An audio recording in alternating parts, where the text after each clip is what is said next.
Hello, family members. Hope you're having a nice day today. I was worried I'd wake up with my headache still here, and it came back last night, so I'm like, woohoo, I'm not in horrible agony. But instead, we get to talk about something fun-ish. Well, maybe not really. Let's talk about Rupaul. All right, so if you've ever paid attention to some of the pictures I have on my overly decorated wall back here, you've probably noticed that there's some drag queens like Detox, and over there's Kimora Hall and Simone and Denali. There's some drag queens mixed in here. Darien Lake up there, she looks lovely. But yeah, I really love drag. And the it didn't completely start with Drag Race, but that definitely accelerated the process and kind of enabled the process. Which, you got to remember at the time that I started watching Drag Race, which was the Snatch Game, season 2, the very first Snatch Game. That was the very first episode of Drag Race I ever watched. Like, I vividly remember being like so impressed by how much they looked like the celebrities they were impersonating. Which, like, if you go back and watch that, it's a little rough around the edges, but it was the first time ever, and it was fun. And I was living in Huntington, West Virginia, which is a city, but it's in West Virginia.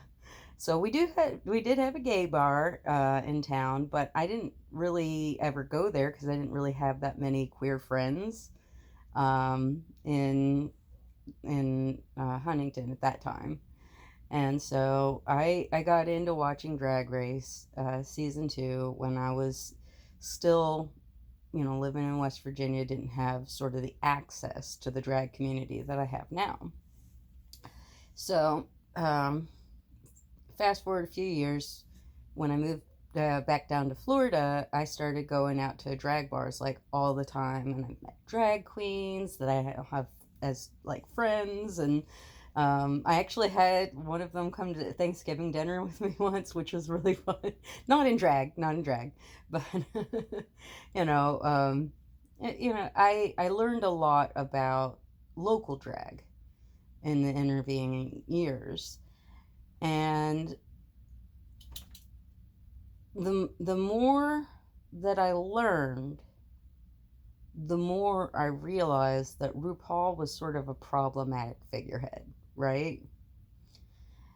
So there's a lot to criticize RuPaul for, but the main reason I'm making this video today is I was watching Kaylin Conrad's video on respectability politics, you know, the one of the good one type gays like Dave Rumid and such. And one of the things that they talk about in that video is about the history of specifically Stonewall and many other things, but there's a lot of detail given on that. And if you go back and you watch the episode of RuPaul's Drag Race where they bring up Stonewall, the one where Derek Barry famously thought people had died when they didn't,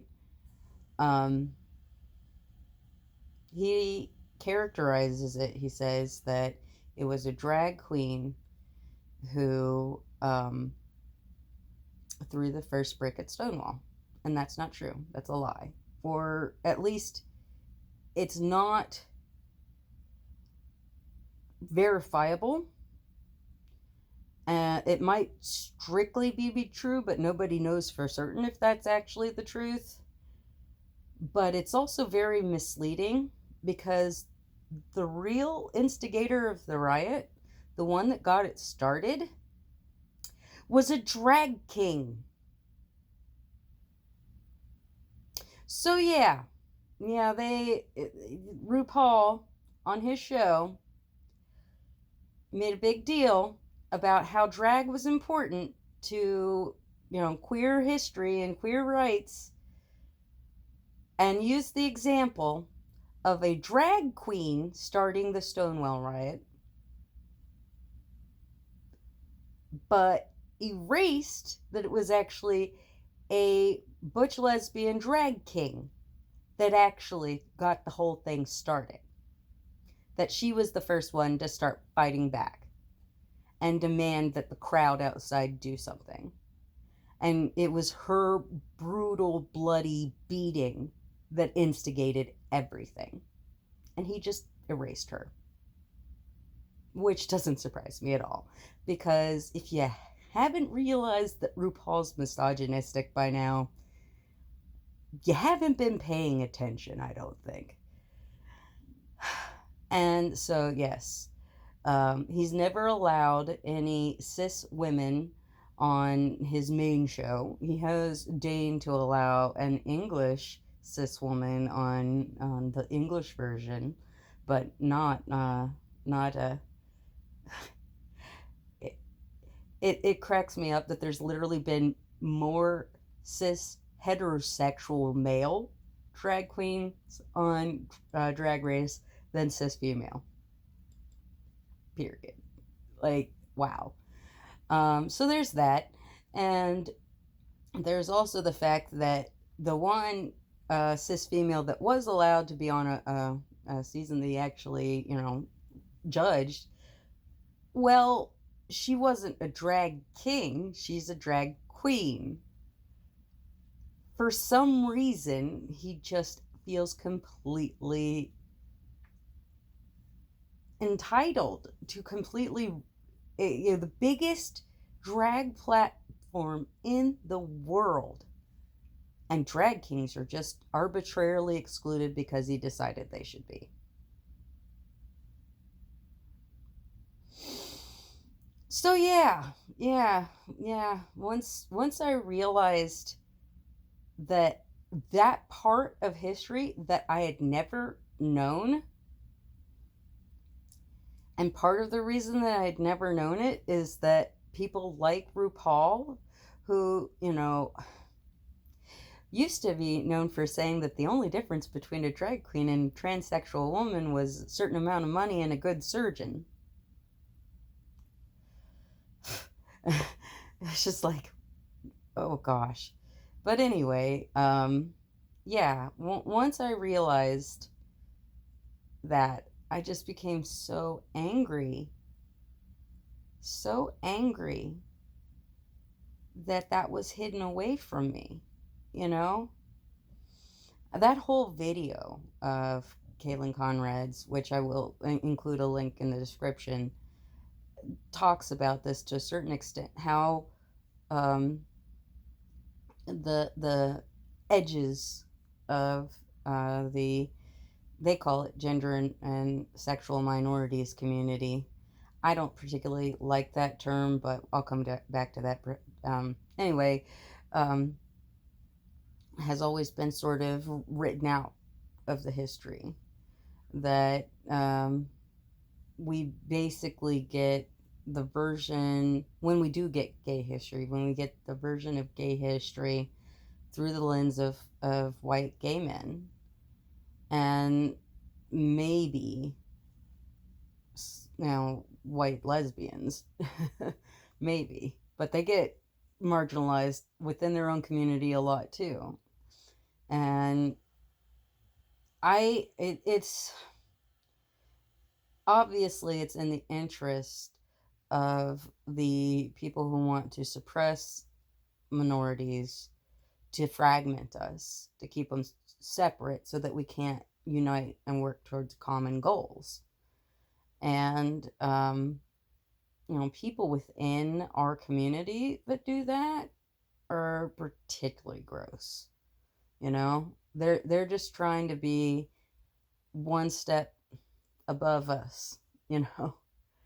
And so another example of that is in that same video they were discussing Magnus Hirschfeld, whose work was destroyed in the Nazi book burnings, and I never knew that he had worked specifically with asexual people. That was just a passing comment. Like, that wasn't part of the video. She just happened, the creator of the video, whose name I can't remember right now, she mentioned it just in passing, but I was just like, what? I never knew that. You know, that's, we just keep getting erased. People on the edges, they want to get rid of the QIA, blah, blah, blah, blah, blah, all of the different letters that very reasonably should be included with LGB, the T and intersex and asexual and aromantic and agender and gender fluid, non-binary, all of us are only served by uniting and advocating for our collective rights, And RuPaul is not interested in that. RuPaul is not interested in that. He's not interested in raising up the community. A lot of the reason that I continue to watch Drag Race is because I really love seeing the queens. I really, really love seeing the queens. But, it's upsetting to me that they exclude cis women. It's upsetting to me that they exclude plus size drag queens. And while you might go, oh, well, they have plus size drag queens on there. Yeah, they have a few token plus size drag queens, maybe one or two, possibly three per season. A huge minority of who they cast is plus. And we're talking about a country where the majority of the population is plus size, okay?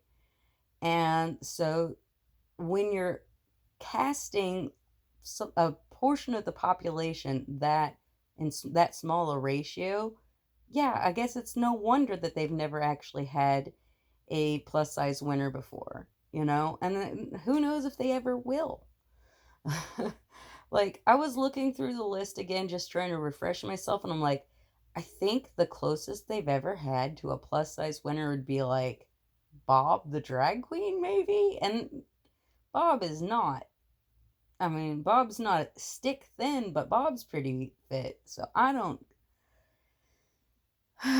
It's really, really frustrating, and and there's been times where you could tell that what the producers and RuPaul intended to do was to have a plus size winner, like say with Silky, the way that Silky was kind of like pushed until it was clear that the fans were not having it, right?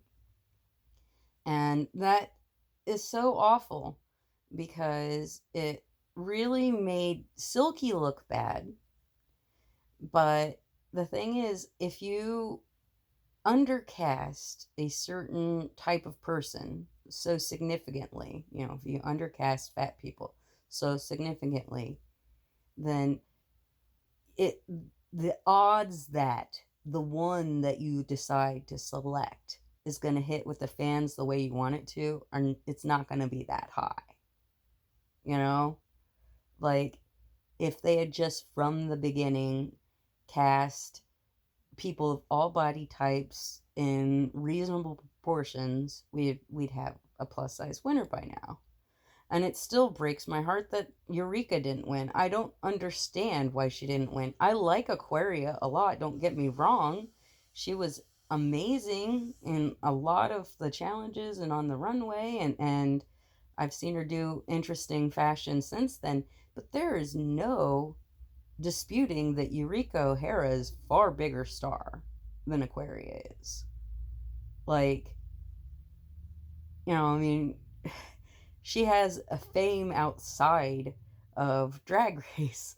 Like, I've seen her on like MSNBC and stuff. Like, she is just way, way, way more famous and probably would be a better representative as the winner of that season if you look back from a historical way than Aquaria is, And that's just RuPaul, though. RuPaul is a very self-serving person. He doesn't encourage you necessarily to go and learn about your local drag queens. Uh, and everything is just so over sanitized and over monetized and shameless. And at some point, that stopped being campy fun. Because you gotta pay it forward at some point, you know? Like, Drag You failed. And that was such a nice show, and that it brought real people on and helped them and like give them emotional coaching, things that they could take with them. And it had at least a good intent to be helpful to other people. And it failed, and after all of this time, there's never been really any attempt to bring it back. The closest has been like the secret celebrity drag race, blah, blah, blah. And it's like, that was something that they should have pushed for. You know, once they started getting all this power, you know, let some of the older legacy queens get a job making that show. You know, they could have done that, but that's not happening. And it's, it's very clear to me that RuPaul has struck gold, was in the right place in the right time, and it was supported by enough very talented people, like, the unsung heroes in a lot of ways of the show, like Matthew Anderson and Raven and Delta Work, the ones that actually make RuPaul look like RuPaul Zaldi. He at least gets a little bit more of a shout out these days, but, like, RuPaul isn't the creative force behind Drag Race. He's sort of a figurehead that it coalesces around, and yet he still acts like he has some authority. I mean, I absolutely hate his interviews. He sounds so, uh, you know, like guru-y, and like he has all the answers to every deep question, and it's so silly because it's so inaccurate, We're talking about a man who started out his show, and it was him, Santino, guy, and Merle, woman, and then whoever the guest host would be. And so oftentimes the panel was all male except for Merle. Well, then after Merle leaves, they bring in Michelle Visage and Billy B. So then sometimes there would be like 5 men and 1 Michelle Visage, and all of the contestants have to be cis male or, secretly trans female, at least back in the day. Now at least they can be openly trans female and be cast. Thanks, Peppermint. But, like, it is so annoying that every step of the way, women are just pushed out of this thing that is all about, like, feminine culture and pride, and then anyone who wants to be a drag king is shoved out. Like, it is as an exclusionary space as he can create, as he can get away with creating. Like, if it weren't for the fact that, he was sort of backed in a corner and forced to have trans female contestants, I don't think he ever would have, I mean, he's the guy who used the T slur in multiple songs without being transsexual or transgender himself. He also uses all sorts of slurs against women without, being a woman or having very many women actually involved on camera with him. And I mean, uh, he used to use she-mail instead of email, and like it was a clever joke. Like, that term was never anything other than like a fetishistic thing. He had to have known better. But he just didn't care. And when he's called out, he's like, and like reluctantly change a little bit in order to like avoid controversy and keep making money. I, I, I really love drag. I really love drag. It is such an interesting art, you know, and it going to drag shows was so much fun. I mean, I literally used to go like once a week to drag shows minimum. Like I love that. It breaks my heart that I can't physically do that anymore, you know? Um, but I still want to see the queens. I still want to support the queens. I still buy merch.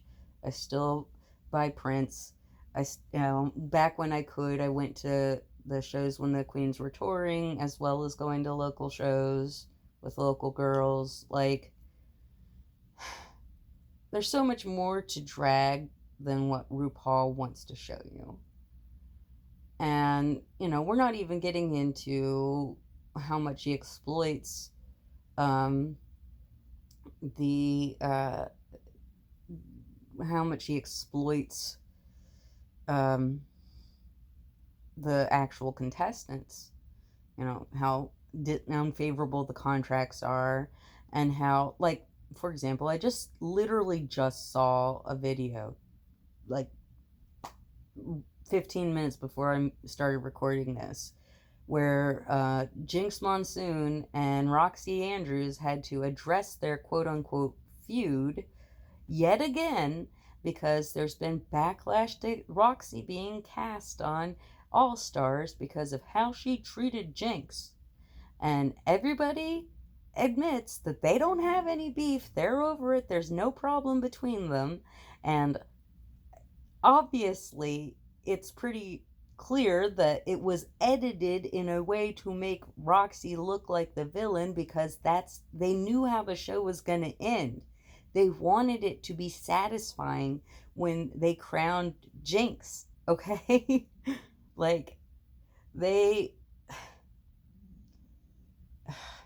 it's so annoying to me that they do that they take these queens, they put them on, they make them provide their own wardrobe, they don't pay them an appropriate amount, and they then use their image however they want. And if they decide to edit things in a certain way, it may literally be more than a decade, and the queens still having to deal with that if they haven't left drag completely, you know.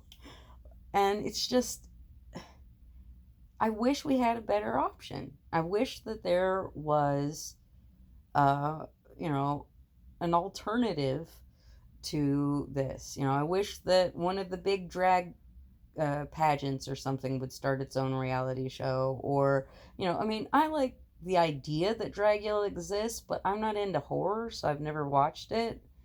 I think that wouldn't really suit me, but it'd be nice if there was something like that that wasn't as specific to a particular type of drag, you know. I really, I'm so mad. I'm mad at myself for not digging deeper and not knowing what he did tell us. Because, you know, he's not the only person. He's certainly not the person you should be learning your gay history from, right? But, oh gosh, you know, like, he's rich. He has a wonderful ranch. Go retire, you know? Go retire and let someone else take over, and let someone else take the franchise in a better direction, and just keep making money off it. I think that's what you ought to do. I mean, you already let Michelle Visage take over Drag Race Down Under. You know, let somebody else take over England. Let somebody else take over, well, UK. Let somebody else take over the US version. You got all these other franchises going and stuff. Let the monster that you created keep rolling on. Heck, keep your name on it if you need to. Make money off it if you need to, but you don't have to be involved anymore. Please don't. Like, it's pretty clear. Anytime you see RuPaul outside of where he absolutely has to be in drag, he is not in drag. Like, this is not something he's doing because he has a passion and love for it. It makes him money, and it gives him power, and it gives him clout, and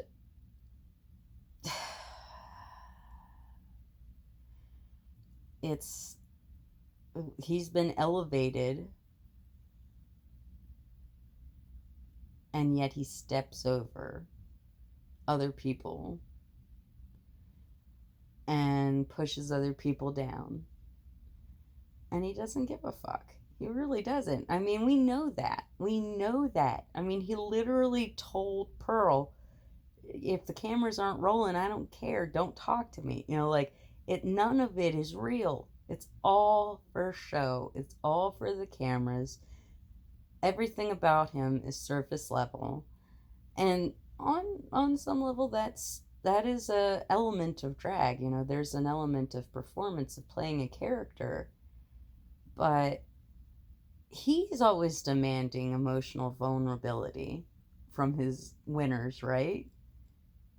He's always making them break down.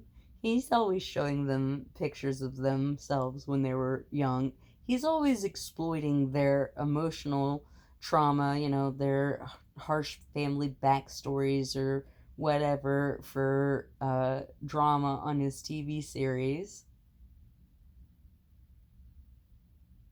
But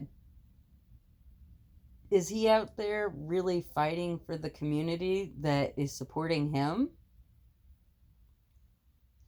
I mean, it's nice that actually, it's really good that they encourage voting. I will give them that. On the end of every episode, they encourage voting. And every once in a while, there's a very special episode where they talk about, like, history or whatever. But obviously, even those shallow attempts at talking about real issues are insincere. You know? Why else would he so completely mischaracterize it?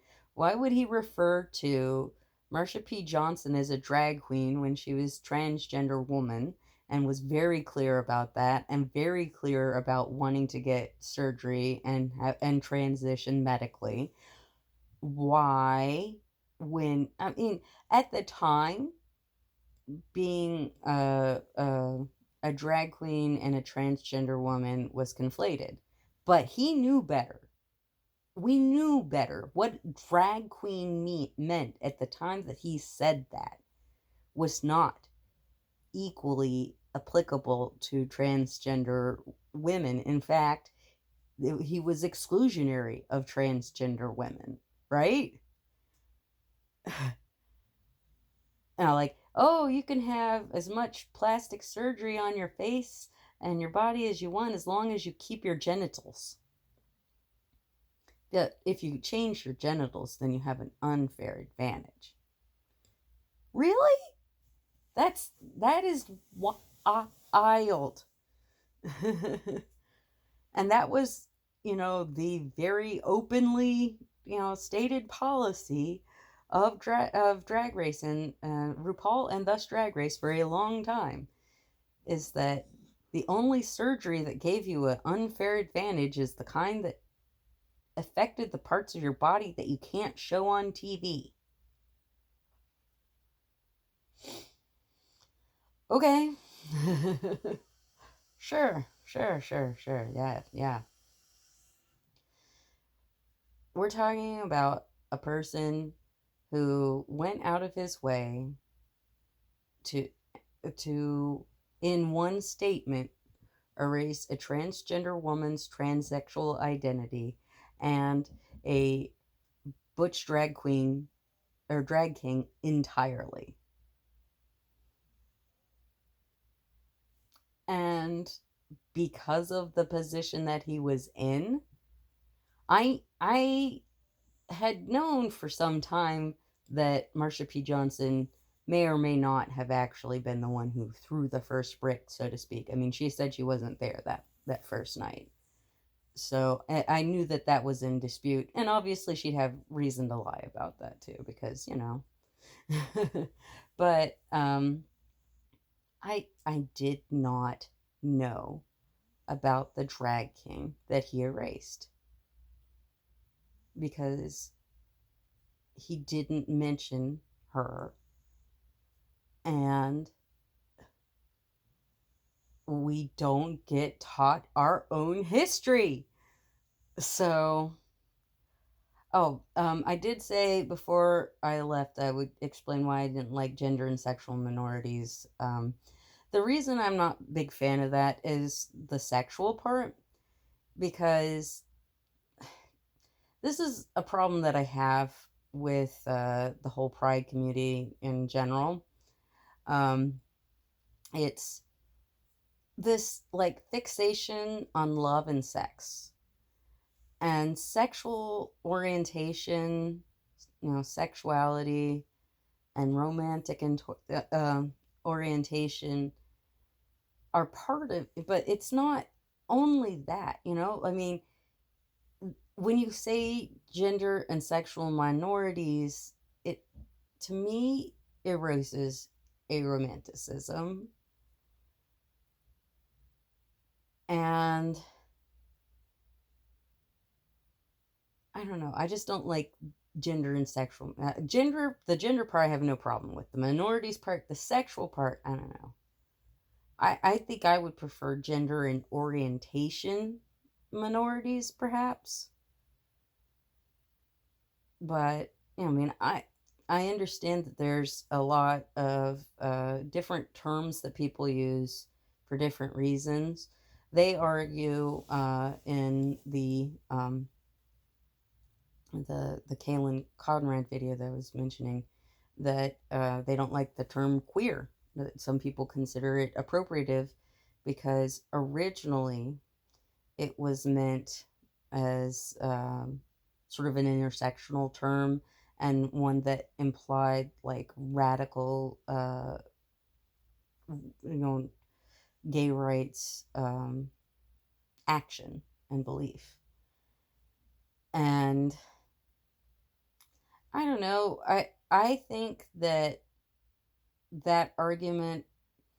I see where it's coming from, but we're talking about the group that termed that created the using of queer to describe where it comes from.